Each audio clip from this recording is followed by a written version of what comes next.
The history of the UNIQ Mobility Electrek. John Gould founded UNIQ Mobility on December 7, 1967 in Inglewood, Colorado. UNIQ Mobility started out manufacturing a dune buggy called the Bandit. The buggies were based around VW Beetles, utilizing the suspension, engine, and transmission. The buggies were super popular through the 1960s and 70s and sold all throughout the country through the Montgomery Ward catalog. There is still a following of the Bandit dune buggy today. UNIQ Mobility ran a deal with the local pizza place to deliver pizzas in the Bandits, and Denver old-timers will still reminisce about the pizza delivery buggies. This pizza delivery marketing scheme would be something UM would try again with the Electrek, sometimes called the UnCar, UM's first and only production EV. A car ahead of its time with pioneering technology, a story of a man with a vision for a new type of car, a president's green initiative, names like Iacocca and Shelby. Before we get into that, let's learn a little bit about John's company, UM. We are in an energy crisis. Everywhere you go, politicians, celebrities, and average people alike are talking about it. More attention is being focused on cleaning up the environment by enacting strict emission standards for cars and other industries. The government is mandating minimum equipment requirements for cars. The government is issuing tax credits and other incentives for alternative fuels. Battery-powered vehicles are making a comeback as gasoline prices start to soar and supply shortages loom. No, it's not the 2010s, it's the 1970s. John Gould knew the time was right for a modern electric car. Through the early 1970s, UNIQ Mobility explored different design concepts and experimented with different electric drive systems. Gould knew that the motor and other electronics needed to be built lighter if they were going to work in a car. The systems needed to be intuitive for the driver to use and safe in accidents and safe from malfunctions of the electronics. While electric cars had been built before, this was an era of new technology, and no production car before had been built with the modern technology of the day, let alone an electric car. The Apollo missions had finished a few years before. The F-15 and F-16 fighter jets were being flown with advanced avionics, and the things learned about aerodynamics and composite materials in the preceding decades were making their way into racing and auto design. Fiberglass body construction was the solution to building a lightweight car, and UM had tons of experience with fiberglass. That's what the dune buggies had all been made from. Fiberglass was the carbon fiber of the day. It allowed for rigid structures and shapes never before possible, as well as substantial weight savings over steel or aluminum. It was the perfect high-tech material for this new vehicle. Electric motors up until this point had been extremely heavy. They were mostly used in industrial settings, in factories or on ships or other places where size and weight were of no concern. UM worked with General Electric to bring to market a new type of electric motor, never before used in an electric car. It was called a SEPEX motor. That's short for separately excited. This phrase describes a type of electric motor that has no magnets. Instead, it creates its own magnetic field through the use of advanced electronics. This is referred to as separately excited field. Instead of relying on rare earth magnets to create a magnetic field, a field coil is used. A field coil is a field of wire built into the outside of the motor. As an electric current is pushed through the coil, it creates a magnetic field. By adjusting the strength of this field, the motor's characteristics are changed. Since SEPEX motors do not have rare earth magnets, they are much lighter. As a second benefit, the ability to adjust the magnetic field allows the motor's power band to be extended, particularly allowing for more power output at higher RPMs. Perfect for a road vehicle that travels in neighborhoods and also on the highway. A new type of electric motor requires a new type of controller, and UM turned to Solek Corporation to design and build the controller. The controller was designed from the ground up for use in cars. It was robust and lightweight. The Solek controller and SEPEX motor could recover the kinetic energy of the car through a process known as regenerative braking. Now commonplace on EVs, but at the time revolutionary. UNIQ Mobility was the first production manufacturer to use regenerative braking in their vehicles. The Solec controllers were all hand-built in Chicago by Shunjiro Oba. Each one is slightly different from the next for this reason. Some use one brand of component while others use another brand. The controllers were upgraded over the years from the original 250 amp version to a 300 amp and finally a 400 amp ultimate version. It was found out that the motor could produce more power during regenerative braking than the batteries could provide, which was causing it to burn out early. The Solec controllers are completely analog, meaning there are no microprocessors or digital components at all. The throttle is controlled by a pair of potentiometers that control the output power and RPM, as well as regen seamlessly, all through the circuitry and logic built into the controller. Unfortunately for John, battery technology in the 1970s was not small, nor lightweight, and he was stuck with lead weights. Literally lead. Lead-acid batteries were still the best solution. Lithium-ion batteries were just a theory at the time and wouldn't be invented until a decade later in the mid-1980s. There were other, more advanced types of battery chemistry, like silver-zinc batteries that were used on NASA spacecraft, but they were far too cost-prohibitive and fragile for a consumer vehicle. Lead-acid was the only choice. Ultimately, this was the Achilles heel of the Electrek, as the batteries needed constant maintenance, like topping off the electrolyte fluid and deep charge cycling, and the batteries wore out quickly and needed to be replaced often. UM designed a prototype two-seat electric sports car as their first production electric vehicle, called the Alta. It was a beautiful, curvaceous design with a low, sleek front end, pop-up headlights, wide sills, arched fenders, and gull-wing doors. It was reminiscent of an Italian supercar. It wouldn't have looked out of place parked next to a Lamborghini Miura or on a poster in a boy's bedroom. Underneath, however, it was anything but similar. The electric motor was rear-mounted like a dune buggy. The body was fiberglass. The wide side sills were filled with batteries. 8 6-volt batteries on each side for a total of 96 volts. The suspension was the same Beetle parts used on the Bandit dune buggies. This was the first electric vehicle Unique Mobility built. It was built in 1973. At the same time, a more pedestrian prototype was sketched up, a design that would ultimately lead to the only production electric car that Unique Mobility ever made, the Electrek. This design was also based on an all-fiberglass body with Beetle suspension and driveline.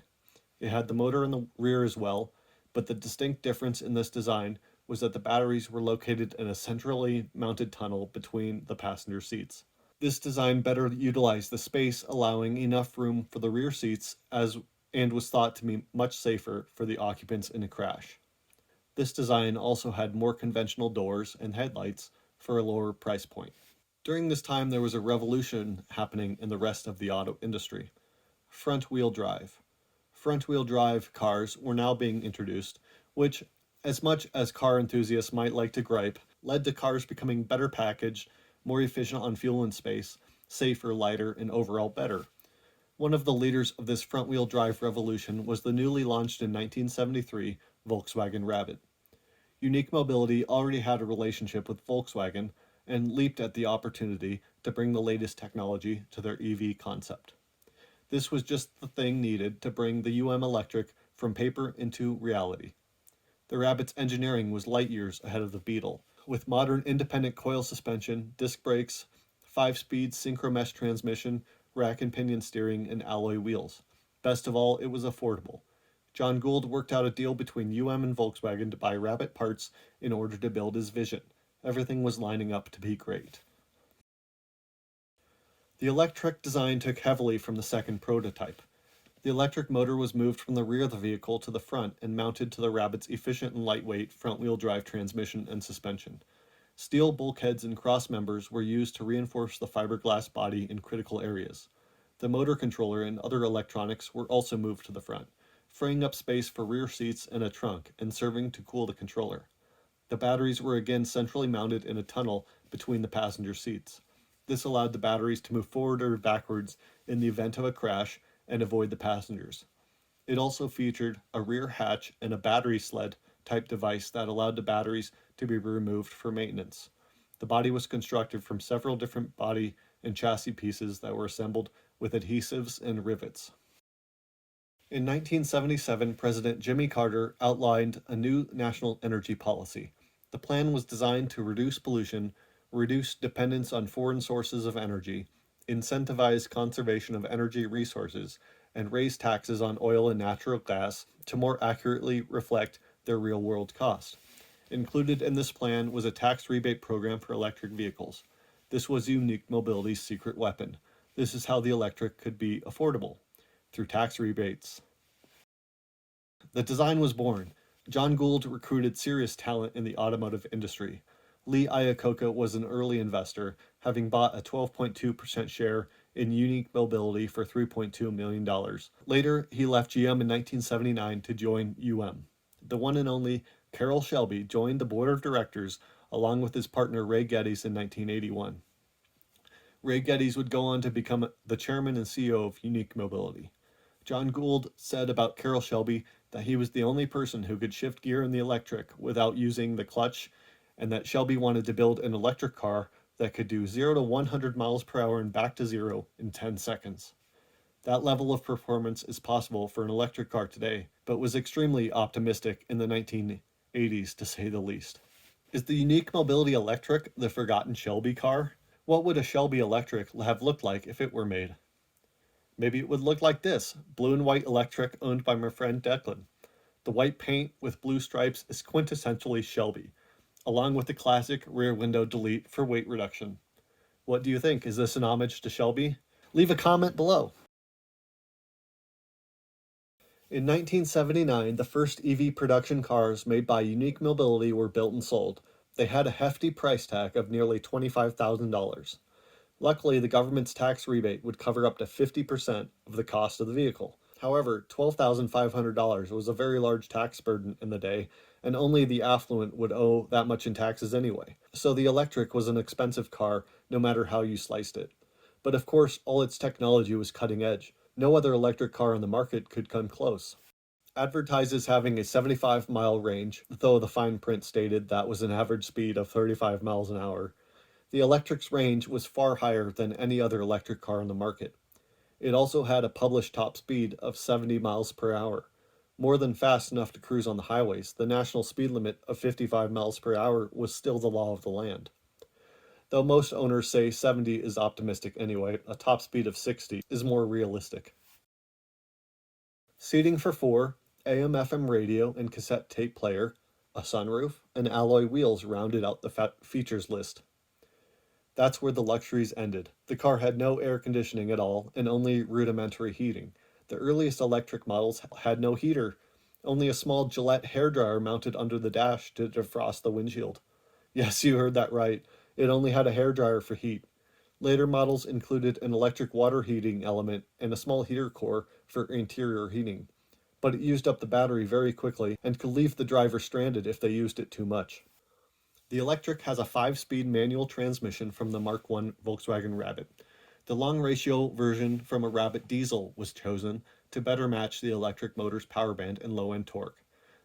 The General Electric brushed DC motor only revved to 5,000 RPM, which is very low for a modern electric motor, but was high for the time, as it was based on an industrial motor.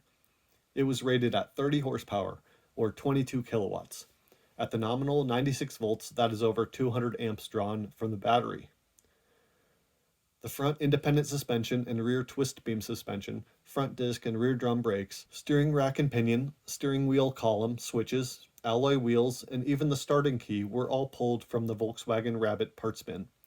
Other manufacturers' parts bin sources were used, such as the windshield from a Chevy Monza, taillights from a Buick Skylark, and the rear hatchback from a Ford Pinto. 3 body styles were produced, a coupe, a hatchback, and a panel van. The coupe is the most distinct looking, with the rear end sloping down to a small trunk opening and small triangle rear windows. The hatchback version has the same rear seats and windows, but had a larger hatchback rear end and lifting glass window. The panel van is the most similar to the hatchback version, but it has no rear windows and the rear seats are replaced with a flat loading deck. Nobody knows exactly how many Electreks were made. The numbers could be as low as 35 or as high as 100. All were made in a small factory located on Jason Street in Inglewood, Colorado, An unknown number of Electreks were sold to power companies around the country as technology demonstrators and testbeds. Some went to the Department of Energy for the same research purposes. Former Vice President of Unique Mobility, Chris Cambier, said in an interview in 2020 that he believes the true number of Electreks built is between 35 and 50. Of course, Unique Mobility loaned out Electreks as local pizza delivery vehicles in the Denver area.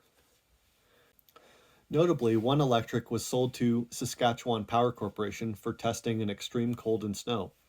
It was found that the car worked no matter how cold, but the heater was not adequate. The environmental impact of the large number of lead batteries also hurt its case, as the batteries would only last a year or so before needing to be replaced. This bright orange Electrek is still on display at the Western Development Museum in Saskatoon, Saskatchewan, Canada. Most of these cars are long lost, presumably destroyed. When President Jimmy Carter stepped down from office, the tax rebates and incentives for electric cars went with him, and the Electrek no longer was marketable.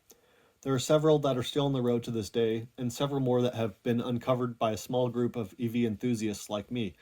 The history of these cars is starting to be uncovered, and restoration with modern technologies is limitless. The Electrek was a failure in its day, but it was an excellent pioneering effort for EVs. UM continued to use the technology they created. UM built a large filming vehicle for the 1984 Los Angeles Summer Olympics. It had 2 electric motors, batteries, and a gasoline engine. Technically, it was a hybrid. It was a purpose-built vehicle designed to be near silent and smooth for filming. It had 3 cameras, 3 microwave transmitters, and a radar beacon so a helicopter could find its location. Later on, it was sold and used in Hollywood to film movies and TV shows. It still resides in Hollywood somewhere. Solek made controllers for the Ford EVCourt, and some of the engineers at UM would go on to work on the GM EV1 project. There were even rumors that an Electrek was used as a testbed by BMW for a fully electric drivetrain in the 1990s. Unique Mobility changed to UQM Technologies and was recently acquired by Danish company Danfoss. The UQM factory in Longmont, Colorado remains to this day, supplying electric motors and other components for electric cars, trains, trucks, and everything else you can imagine all over the world. A small Colorado company that started out building dune buggies. Who would have thought? Special thanks to John Gold, Jim McCullough, and Craig Cambier. Some of the history was written using their first-hand information. Also, big thanks to Declan Kavanaugh for putting together uniquemobility.org as a repository for information on these cars. You can find more photos and documents, including original owner's manuals, at uniquemobility.org.